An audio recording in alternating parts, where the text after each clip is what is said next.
मैं नवोदित मेहरा, राष्ट्रीय अध्यक्ष बुंदेलखंड एकता फाउंडेशन दिल्ली से हूँ। मेरा जन्म बुंदेलखंड से हुआ है और उस माटी का ऋणी हूँ। आज हम बुंदेलखंड राज्य की स्थापना के बारे में यहाँ पर महाधरना कर रहे हैं और इस धरने में न सिर्फ बुंदेलखंड से लोग आए हैं वरन पूर्वांचल और पश्चिमांचल से भी लोग भारी संख्या में उपस्थित हैं। इस राज्य की अगर 2047 को हमको प्रखरता से जाना है, एक विकसित भारत के रूप में देखना है, तो बुंदेलखंड राज्य की स्थापना अत्यधिक आवश्यक है। इसकी आवश्यकता इसलिए और ज़्यादा पड़ जाती है क्योंकि जब जब छोटे राज्य बनेंगे तभी हम विकास के ऊंची रास्तों पर जा सकते हैं। अगर आप देखें कि इतना विशाल उत्तर प्रदेश एक राज्य है और दूसरे तरफ मणिपुर, सिक्किम, त्रिपुरा जैसे राज्य, तो ये विषमता क्यों है?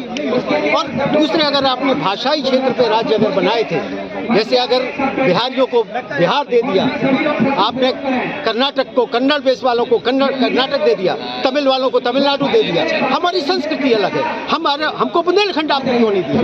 बुंदेलखंड देने की बजाय उस समय की कांग्रेस शासित सरकार ने बुंदेलखंड को विभाजित कर दिया, उत्तर प्रदेश और मध्य प्रदेश में विभाजित कर दिया, जो बिल्कुल ठीक नहीं था, जो बिल्कुल असामान्य था।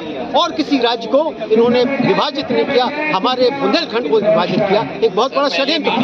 आज उस समय की कांग्रेस की सरकार को हम ये बताना चाहते हैं कि मोदी जी की सरकार और माननीय प्रधानमंत्री मोदी हमें अपना राज्य देंगे, हमें हमारा हक देंगे, हमें अपनी पहचान देंगे, हमें हमारी माटी देंगे। कितने सालों से आप संघर्ष कर रहे हैं? लगभग 22 सालों से हमारा संघर्ष है। राजा बुंदेला जी इस संघर्ष में काफी दिनों से प्रयास है। इसमें शंकरलाल मल्होत्रा जी काम कर रहे हैं। मोदी से 2014 से आए, उससे पहले भी सरकार को आपने बिल्कुल किसी ने हमारी सुनी नहीं, लेकिन हम आज की सरकार से अपेक्षा रखते हैं क्योंकि भारतीय जनता पार्टी की एक ऑफिशियल लाइन है, छोटे राज्यों को बनाने की ऑफिशियल लाइन है, इसीलिए हम चाहते हैं। और जब अब लोग सह चुके हैं, हम आखिर कब तक गुलाम रहेंगे लखनऊ के और भोपाल के? हमें अपना भविष्य निर्धारित करने का हक होना चाहिए। हम कब तक भागते रहेंगे? ना हमको लखनऊ से कुछ लेना, ना भोपाल से कुछ लेना देना।